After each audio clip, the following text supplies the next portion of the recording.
Catedrales góticas. Gigantescas paredes de cristal en un caleidoscopio de colores.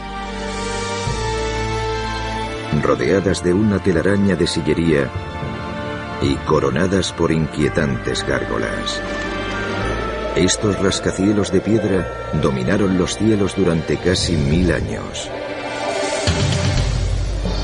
¿Cómo pudieron construir los ingenieros las catedrales góticas en la Edad Media sin las ventajas de la tecnología y herramientas modernas? A mí esta parte me parece que está claramente levantada. Ahora los expertos exploran una nueva y radical teoría. Un código matemático oculto, extraído de las páginas de la Biblia, se empleó para proyectar los planos. La gente recurrió a las proporciones mediante las que Dios había creado el universo. Pero para desentrañar el código de las catedrales, los investigadores tienen que desnudar estas megaestructuras medievales hasta los huesos. Relaja la presión muy lentamente.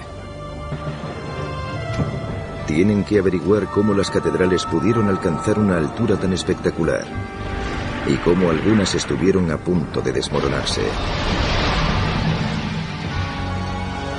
¿Podrán estos expertos resolver uno de los mayores misterios medievales?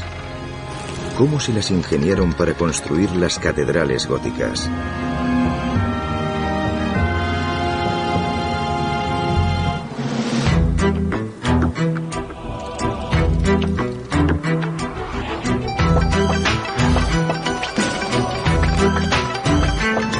Secretos de la antigüedad.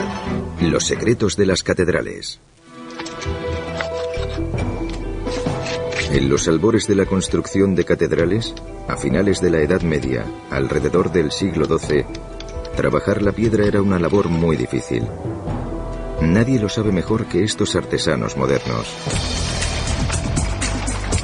Al sudeste de París, en Francia, están construyendo un castillo medieval usando solo herramientas tradicionales y materiales locales. Piedra, hierro y madera.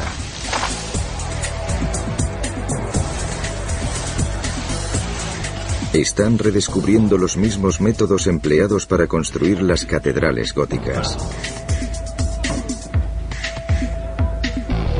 Su castillo, llamado Guédelon, ocupa la longitud de medio campo de fútbol. Es en parte una atracción turística y en parte un laboratorio de construcción medieval. Construimos para comprender. Es un yacimiento arqueológico experimental.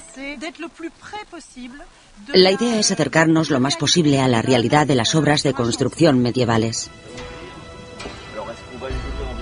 El reto de hoy del equipo es cómo construir una pared en la planta superior del castillo. El primer problema es cómo cortar la piedra maciza. Los canteros saben que si pican en las grietas naturales de la roca, pueden abrir las piedras. Luego, los albañiles tallan las piedras y les dan forma de bloque de construcción. Pero cada uno pesa más de 50 kilos y hay que izarlo hasta arriba del todo, a una altura de 5 pisos.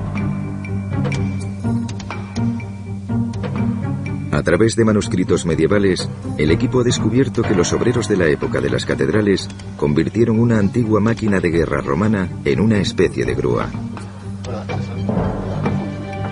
Los obreros pueden levantar 6 veces su propio peso. Y llaman a este curioso invento la noria de las ardillas. Thibaut Desjardins la está probando por primera vez. Es más difícil de lo que parece. Cuesta mucho porque ofrece mucha resistencia. La noria se ralentiza constantemente y tú tienes que ir acelerando sin parar. Paso a paso, la noria levanta las piedras hasta el tejado.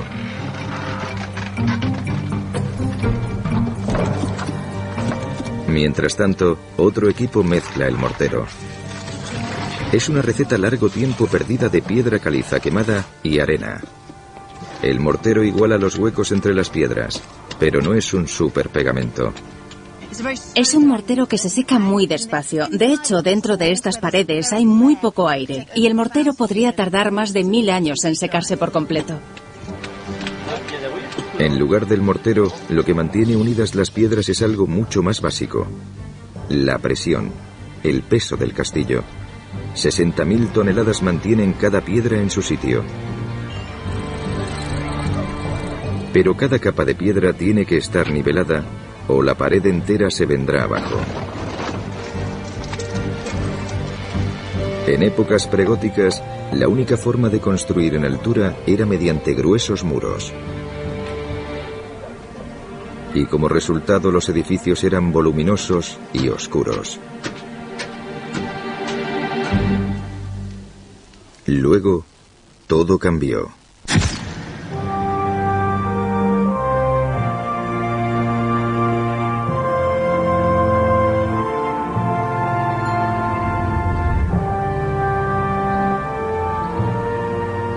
El 11 de junio de 1144, el quién es quién de la Francia medieval, incluidos el rey y la reina, se congregaron a las afueras de París.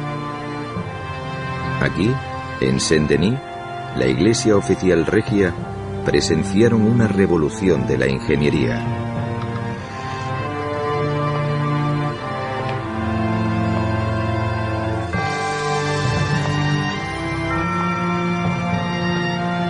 Rayos de luz de brillantes colores atravesaban las enormes vidrieras de cristal emplomado, iluminaban las paredes imposiblemente esbeltas y se reflejaban en los altísimos techos. El abad Sillet, el visionario promotor de Saint-Denis, llamó moderna a su arquitectura. Los críticos la despreciaron y la bautizaron con el nombre de los bárbaros conocidos como godos. Y mantuvo ese adjetivo, gótica. Pero para Sillet, su iglesia revivía la gloria de lo que la Biblia consideraba la casa de Dios en la tierra, el templo de Salomón. El abad Sillet relacionaba Saint-Denis con los prototipos bíblicos, en especial el templo de Salomón. Y esos templos a menudo tenían joyas, vidrio y oro incrustado. Para Sillet, la luz era un símbolo de Dios. Y al inundar la iglesia de luz, esperaba acercar a la gente a Dios. Los aldeanos, que vivían en espacios reducidos y oscuros, debieron sentirse abrumados por las elevadas paredes de luz de la iglesia. Las paredes de Sillet se convirtieron en ventanas. Sillet en realidad empleó la luz como material de construcción. Asombrosamente, los ingenieros medievales pudieron construir muros delgados y altísimos, que no estaban hechos de piedra, sino sobre todo de vidrio. Y de alguna forma esos muros de ventanas sostenían toneladas de techos de piedras. ¿Cómo lograron los constructores medievales llevar a cabo una transformación tan dramática?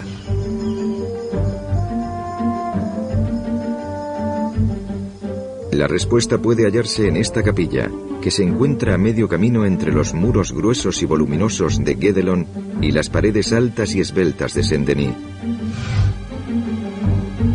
El problema es que la capilla está despedazada. En 1931, el magnate de la prensa estadounidense William Randolph Hearst compró la capilla en Europa y la mandó piedra por piedra a California. Pero la Gran Depresión le impidió reconstruirla.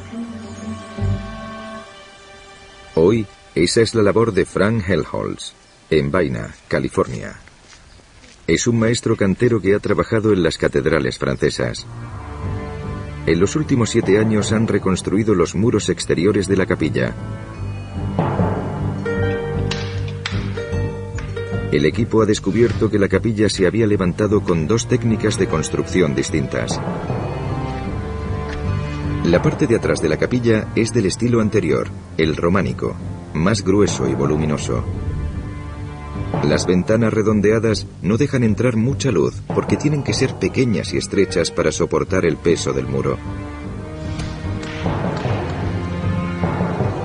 pero la parte delantera de la capilla es gótica.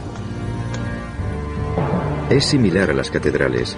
Las paredes son más altas y finas, con grandes aberturas para permitir la entrada de luz. Y los arcos son de otra forma, apuntados. ¿Podría ser ese arco ojival la clave de la construcción de los altos muros de las catedrales? Para averiguarlo, Helmholtz y su equipo han fabricado una maqueta de un arco de catedral. Como los constructores de catedrales, el equipo fabrica un marco de madera que sostiene el arco hasta que cada piedra está en su sitio. Esta es la SR3. Muy bien, vamos a colocarla ya. Esta maqueta es 16 veces menor que el arco de una catedral. Creo que esta parte podríamos hacerla un poco mejor. Aunque es más pequeña, hay que asegurarse de que todas las piedras están perfectamente alineadas. Bueno, vamos a seguir. Esta parte de arriba está un poco rara.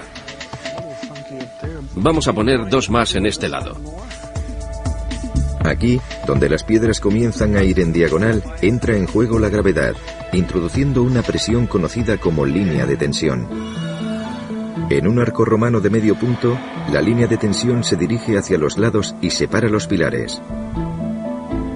Si es demasiado alto o ancho, el arco empieza a bombarse por el centro y se hunde. Pero el arco apuntado redirige la línea de tensión hacia el suelo en lugar de hacia los lados. Y eso permite a los ingenieros construir más alto. La gran ventaja del arco apuntado es que guía las fuerzas de empuje del arco más hacia abajo que hacia afuera. Separa un poco los dedos. El arco apuntado fue el primer avance que facilitó la construcción de catedrales altas. Pero ese arco también tiene sus limitaciones. Por ejemplo, ahora, Helmholtz tiene un problema. El arco está presionando hacia afuera. Se puede notar cómo se mueve por aquí. Hay algo que lo empuja hacia los lados porque las piedras empujan hacia abajo. Aunque el arco apuntado redirige la gravedad, crea tensión en lo alto de los pilares. Es un problema que el equipo tendrá que resolver, o las piedras se abrirán y el arco se vendrá abajo. Si medimos aquí, se ha separado unos 6 milímetros. Las fuerzas de esta maqueta a escala no son más que una fracción de las de una estructura real. A 128 kilómetros al norte de París, esas fuerzas pueden estar empujando a una gran catedral medieval a su punto de fractura. En 1220, los habitantes de la próspera ciudad de Amiens decidieron construir una nueva catedral, lo bastante grande para que cupiera la población entera de 20.000 personas. Y no eran los únicos. La inauguración de la Catedral Real de Saint-Denis inspiró a docenas de poblaciones de los alrededores de París y luego a toda Francia a pasarse al gótico, con la esperanza de construir el edificio más alto y luminoso de la Tierra. Como muchas catedrales, la de Amiens tiene planta de cruz. Y en su mismo centro los obreros construyeron altos muros con arcos apuntados para crear una enorme nave central de 12 pisos de alto. Pero el profesor Stephen Morry cree que hubo que pagar un elevado precio por la competencia por la altura. Esta gran nave, aunque es muy hermosa porque abre el espacio hacia arriba y crea un fabuloso efecto dramático casi teatral, tiene un problema estructural en el centro del edificio por ser tan grande. Igual que el arco apuntado de California, este arco muestra síntomas de tensión. Morry sube al segundo nivel para examinarlo más de cerca. Desde este nivel se aprecian con facilidad los extraordinarios signos de tensión estructural del edificio. La prueba visible son todas esas grietas y fisuras. Da mucho miedo verlas. Las grietas podrían ser el primer síntoma de una catástrofe, porque a la izquierda del arco dañado hay un enorme pilar de soporte central que sostiene el techo de miles de toneladas de piedra. Las grietas podrían ser una advertencia de que el corazón de la catedral está al borde del colapso.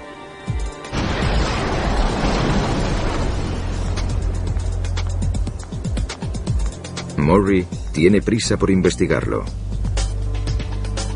Y lleva un equipo de científicos que emplean la última tecnología de escaneado por láser.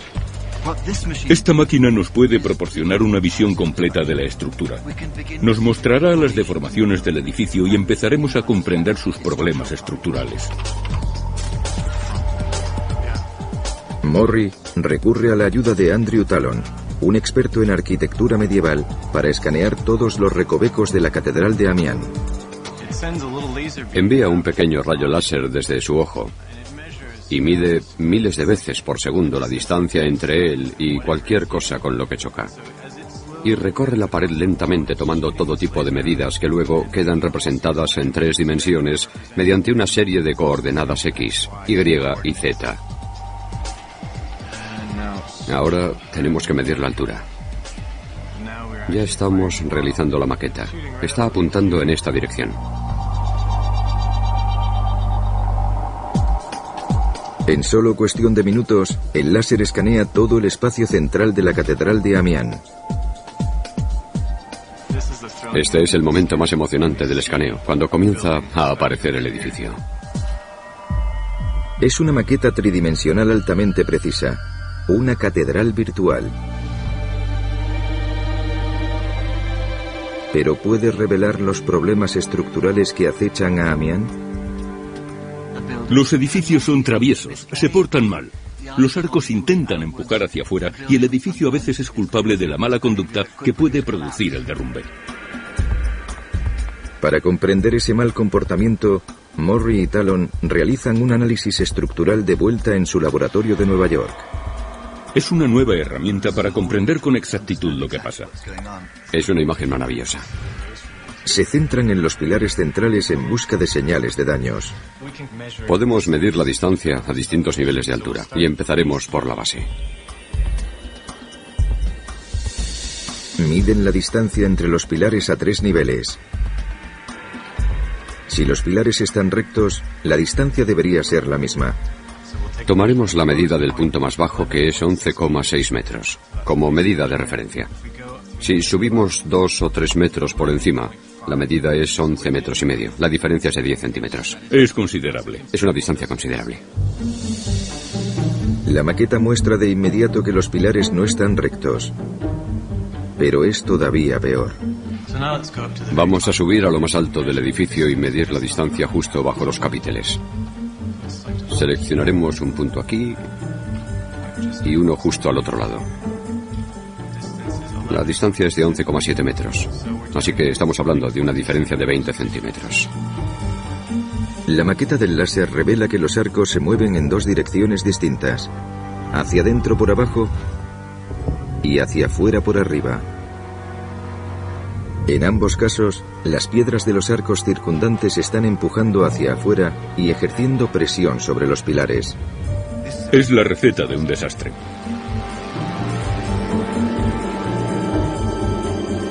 En el despacho de al lado, el analista de estructuras Rory O'Neill trata de determinar lo grave que sería ese desastre. Introduciendo los datos en un sistema de simulación como este, podemos empujar las coordenadas hasta un punto de hipotético colapso y luego examinar lo que ha pasado y descubrir los momentos del edificio que le quitarían el sueño a un constructor. O'Neill simula lo que pasaría con el tiempo si la fuerza del arco inferior empujase demasiado el pilar. Lo que está pasando ahora es que toda la estructura se está desplazando a este lado. Lo detendré un momento para que podamos echar un vistazo más de cerca. Se ve que las piedras se están separando del arco. Las grietas de la maqueta resultan llamativamente familiares. Estas grietas son una señal. Nos indican que, de hecho, la pared se ha movido con el tiempo. La maqueta virtual revela que las grietas se formaron porque el arco empujó el pilar a un lado. O'Neill simula lo que pasará a continuación. Continuaría empujando hasta que llegase un momento en que cedería y todo se vendría abajo.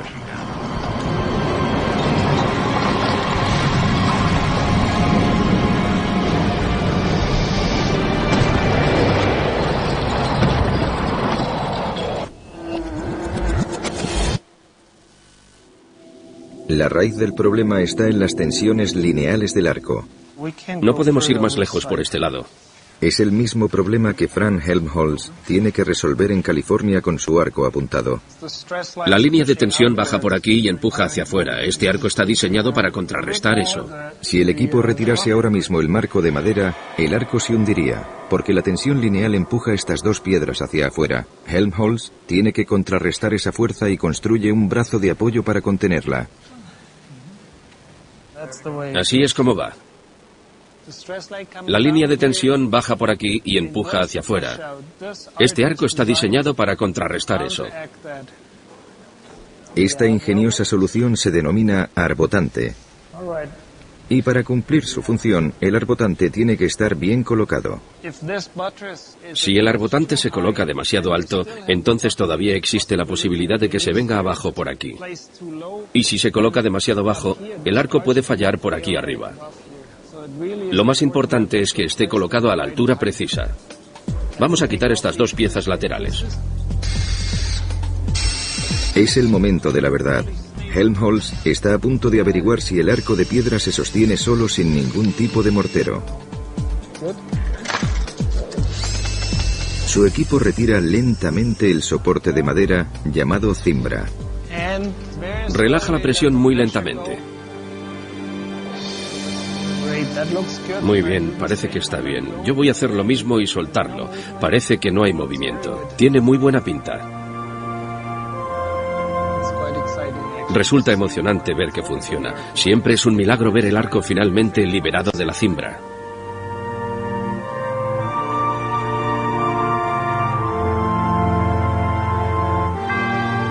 Los arbotantes alcanzaron proporciones impresionantes en las grandes catedrales góticas. Se elevaban espectacularmente del suelo formando una compleja telaraña de sillería.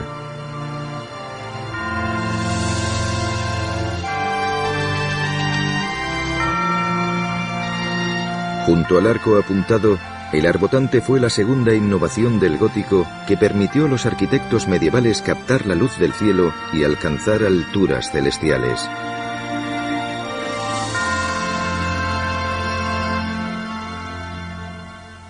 El arco y el arbotante constituyen la base de toda la catedral. Pero es un castillo de naipes, en el que la colocación de cada piedra juega un papel crítico. Y para demostrar cómo de crítico es, Helmholtz mueve una sola piedra. ¿Lo hacemos? Allá vamos.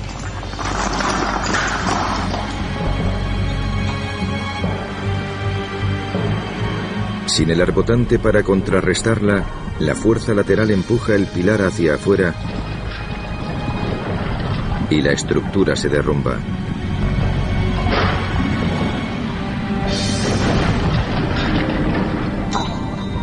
La misma fuerza lateral que ha causado el derrumbe es la que causa que los pilares centrales de Amiens se estén deformando y amenacen con un desastre.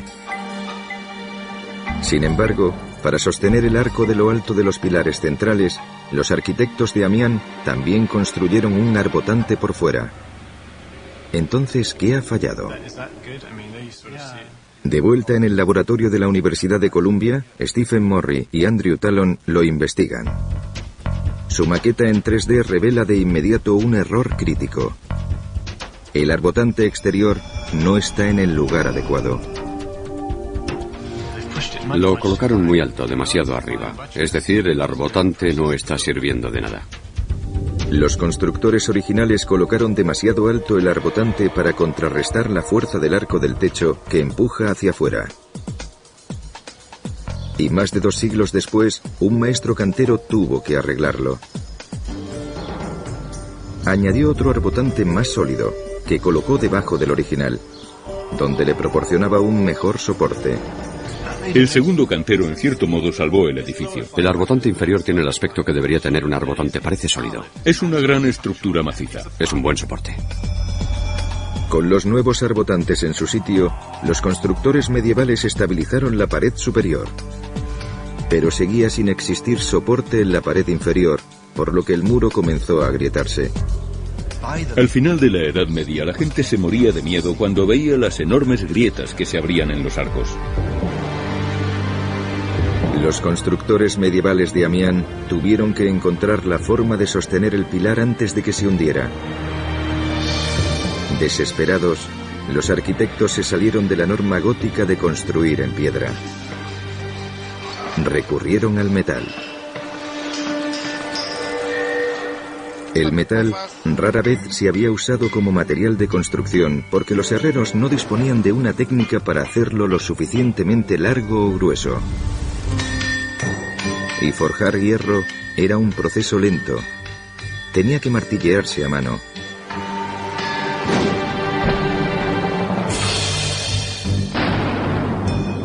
Entonces, a principios del siglo XII, los monjes reinventaron una antigua herramienta griega, el martillo hidráulico. Situada cerca de una mina de hierro, en la aldea de Fontenay, al sudeste de Amiens, esta abadía es una de las fábricas de metal más antiguas de la Europa medieval. 600 años antes de la maquinaria de energía hidráulica de la Revolución Industrial, los monjes utilizaban una noria de agua para hacer girar un engranaje que a su vez hacía funcionar un martillo de 180 kilos.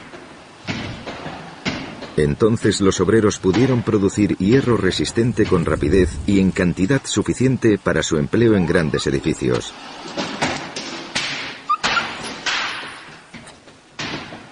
Pero, ¿podía rescatar el hierro a la catedral de Amiens? Los obreros fabricaron una enorme cadena de metal con barras de hierro unidas. La cadena recorría el interior de las paredes a lo largo de toda la catedral para mantener los pilares centrales en su sitio.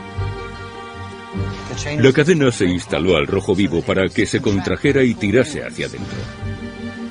La tirita de hierro medieval funcionó. Hoy puede que la enorme cadena de metal sea lo único que impida que los pilares se derrumben.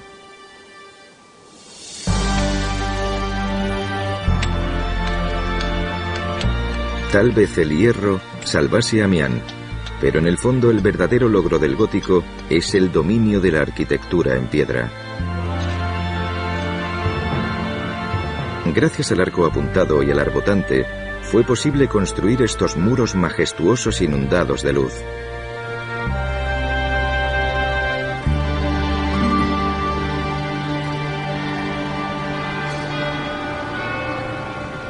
Pero las paredes son casi enteramente de cristal. ¿Cómo eran capaces de sostener inmensos techos de piedra? Daos prisa. Así está bien. Muy bien. Vale, empecemos a movernos. Para resolver este último misterio de la arquitectura, el equipo californiano que está reconstruyendo una capilla del siglo XII va a instalar uno de sus últimos pilares centrales. Un poco más arriba. Vale, para, así está bien. Ahora están colocando en su sitio el capitel. Hace 5 años, cuando empezamos, costaba imaginar que llegaría este instante. Es la primera vez que los vemos juntos. Es asombroso.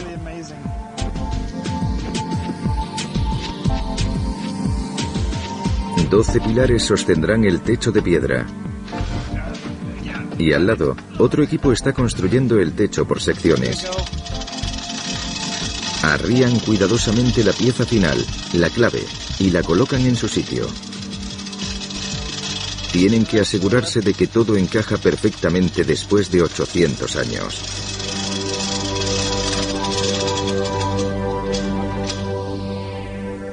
Perfecto, encaja, ha quedado bien. El cielo es una bóveda de crucería. Está hecha con 2 arcos apuntados que se cruzan.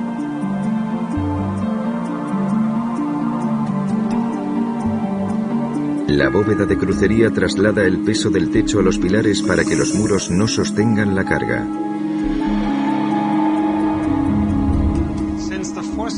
Como las fuerzas se concentran sobre estos nervios, entre este punto y ese otro se pueden abrir ventanas. La bóveda de crucería es la tercera innovación del gótico. Trabajando con el arco apuntado y el arbotante, los arquitectos crearon un esqueleto que sostiene el peso del edificio y lo redirige hacia el suelo. Después, los artesanos góticos pudieron rellenar ese espacio con enormes y coloristas vidrieras. Estas paredes de cristal muestran relatos de la Biblia como las historias de Adán y Eva, el Arca de Noé o la resurrección de Cristo. En una época en la que poca gente sabía leer y escribir, las vidrieras de cristal emplomado se convirtieron en los medios de comunicación multimedia de su era, la Biblia escrita con luz.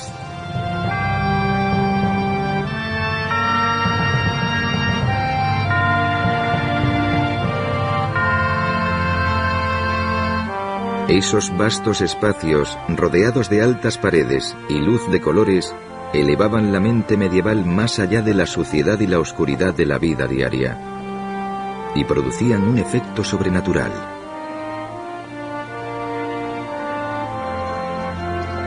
Jacqueline Young es una experta en catedrales góticas. Lo que más impresionaba a un visitante normal era su magnitud, su tamaño. Cuando asistían a misa y vivían esa experiencia de imágenes y sonidos envueltos en el aroma del incienso, la gente se creía de verdad que estaba visitando el cielo en la tierra.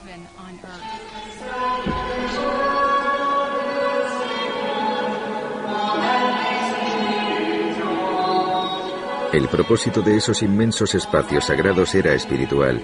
Era acercar a la gente corriente a Dios. Sin embargo, las catedrales habrían sido imposibles sin el arco apuntado, el arbotante y la bóveda de crucería. Pero esas innovaciones de la arquitectura interactúan de forma muy compleja. Y en la búsqueda de la altura celestial, las limitaciones terrenales provocaron que algunas catedrales se estrellasen contra el suelo.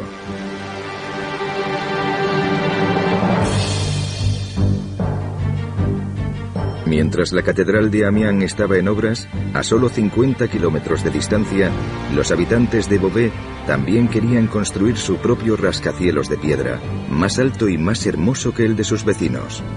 Estamos ante la catedral más hermosa del gótico. Se eleva como si fuera un cohete. Pero la altura de Beauvais tuvo un alto coste. Por encima de estos feligreses hay unos modernos corchetes que tal vez sean lo único que impide que la catedral se derrumbe. Son un inquietante recordatorio de una catástrofe medieval. El día de la Ascensión de 1573, cuando se estaba celebrando misa dentro, empezaron a caer piedras. En ese momento tenía lugar una solemne procesión. Los clérigos empezaron a acelerar el ritmo, pero acabaron por salir corriendo en una nube de polvo. Milagrosamente, la única lesión fue un brazo roto, pero no fue la primera vez que se hundía la iglesia. Durante las obras, en 1284, parte de la bóveda de crucería del techo, de 12 pisos de altura, se vino abajo. Los pilares del edificio siguen estando plagados de problemas estructurales hoy en día. Hay un pilar inestable que sobresale. El pilar se está inclinando hacia el oeste. Y son pilares muy esbeltos, pero están muy enfermos. Es un claro indicio de un futuro desastre. Pero Beauvais no era la única población que cortejaba el desastre. La rivalidad regional empujó a muchos constructores medievales a alturas cada vez más peligrosas. ¿Pero por qué? Algunos expertos sospechan que estaban motivados por algo más que la simple ostentación terrenal. Escondido en la inmensidad de las grandes catedrales, puede haber un código matemático secreto que podría proporcionar la respuesta.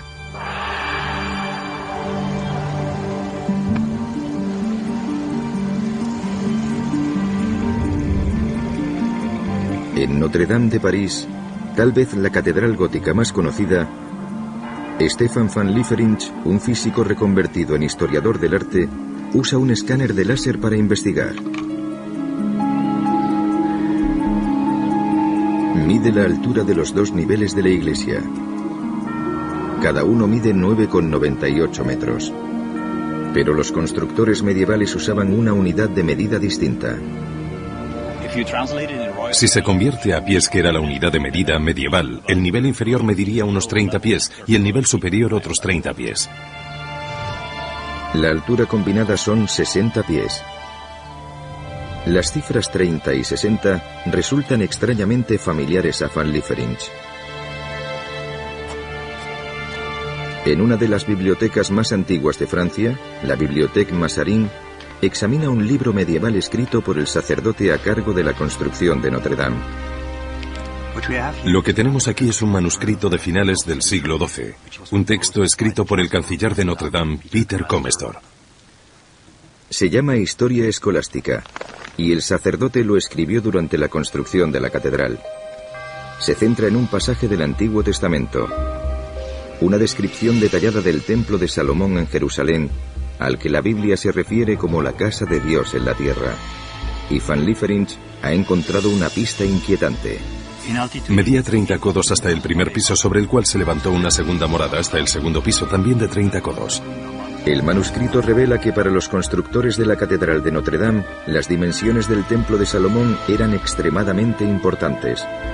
30 codos hasta el primer nivel y 60 codos hasta el segundo nivel. Y esas cifras se trasladaron a Notre Dame.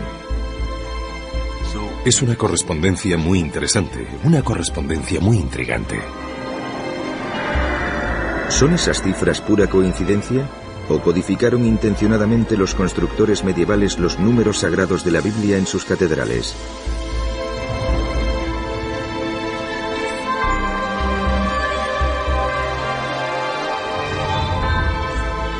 Al sudoeste de París hay más pistas encerradas en la joya de la corona de la arquitectura gótica, la Catedral de Chartres. Sus vidrieras emplomadas, en su mayor parte de más de 800 años de antigüedad, son mundialmente famosas. Pero Chartres tiene historias bíblicas grabadas no solo en vidrio, sino también en piedra.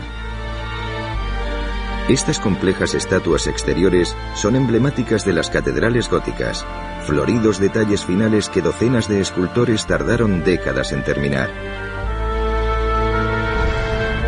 Pero en Chartres, junto a las estatuas de Jesús, María y los apóstoles, la experta en gótico Jacqueline Jung investiga las de alguien completamente inesperado. Las de científicos griegos y romanos que antecedieron cientos de años al cristianismo. Entre ellos Aristóteles, Euclides y Pitágoras, el gran matemático. Esos paganos antiguos eran admirados por los sacerdotes medievales de Chartres. La Catedral de Chartres fue decorada por algunos de los mayores pensadores de su época, que conocían a fondo la filosofía, la ciencia y la literatura clásicas, y que aportaron esas ideas a la teología cristiana de formas completamente nuevas. Mientras se construía la catedral, los sacerdotes de Chartres estudiaban las ideas clásicas griegas y romanas. Los sacerdotes medievales abrazaron la idea de que la belleza suprema del universo se basaba en proporciones perfectas y números ideales. Consideraban a Dios el matemático supremo, el geómetra divino, que utilizaba dimensiones sagradas. La gente se interesaba por utilizar números como medio para calcular las proporciones con las que Dios había creado el universo. Los sacerdotes medievales encontraron números en la Biblia que creyeron que eran las dimensiones sagradas de Dios. Y si emplearon esas cifras en la construcción de catedrales, ¿podrán encontrarlas los expertos de hoy?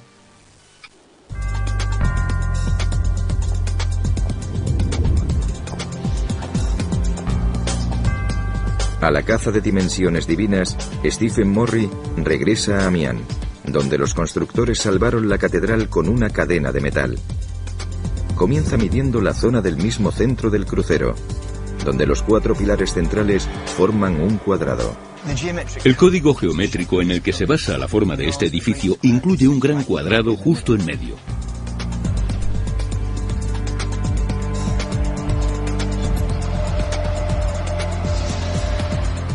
Cada lado del cuadrado central mide 50 pies romanos, la unidad de medida usada por los constructores de Amián. 50 también es una cifra importante en la Biblia. Dios le dijo a Noé que construyera un arca de 50 codos de largo para salvarse del diluvio. El arca de Noé medía 50 codos, esto mide 50 pies y se encuentra en el centro del edificio.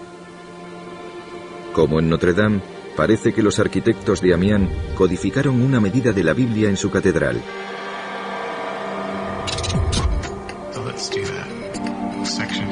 Morri y Talon recurren a la maqueta del escáner de láser. Estamos usando una perspectiva. Usando esa tecnología, por primera vez pueden medir la altura de la catedral con precisión milimétrica.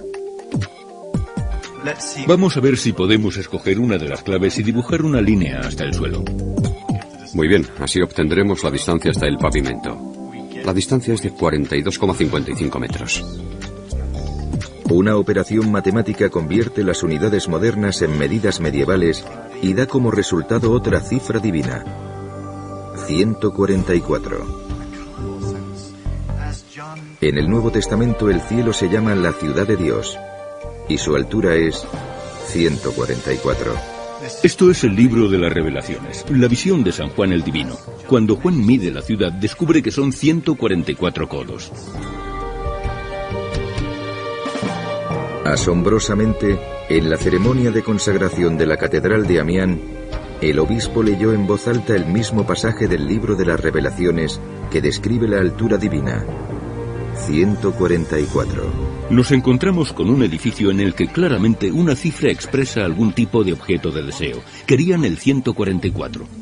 La búsqueda de dimensiones divinas continúa en Beauvais, la catedral que se hundió parcialmente. Vamos a tomar una medición aquí y otra en el suelo de debajo. Miden la altura. Hemos comprobado la altura y es 144,3. La misma cifra en Beauvais. Su objetivo era ese número celestial.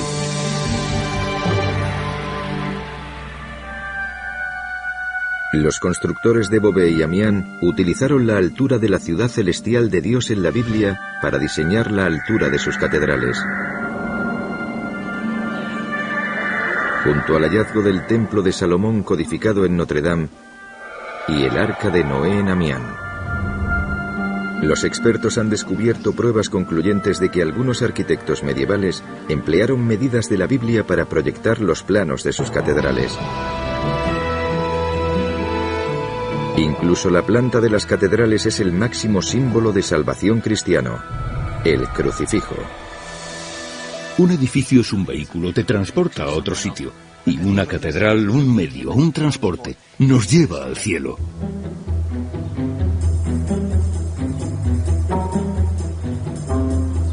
Pero al anhelar las dimensiones divinas, los constructores sucumbieron a una carrera muy humana. Tanto en Amián como en Beauvais, los arquitectos construyeron catedrales de 144 unidades de altura, pero en Beauvais recurrieron a una astuta treta para llegar a lo alto, una unidad de medida distinta. En lugar del pie romano, el ligeramente más largo pie real. Así, Beauvais alcanzó dimensiones celestiales y se convirtió en la catedral más alta de la tierra. Pero la consecución de la altura se alcanzó a costa de la inestabilidad estructural, y hoy en día la catedral de Beauvais permanece inacabada. Es un edificio que ha sufrido todo tipo de contratiempos arquitectónicos, y sin embargo sigue siendo, en mi opinión, el más hermoso de todos los edificios del gótico francés. Empujados por la fe y guiados por la temeraria ingeniería, los arquitectos góticos cambiaron para siempre la forma en que construimos a lo grande. Llevando la tecnología al límite y alcanzando nuevas alturas, los constructores de catedrales crearon espacios sagrados que todavía inspiran a la gente en la actualidad.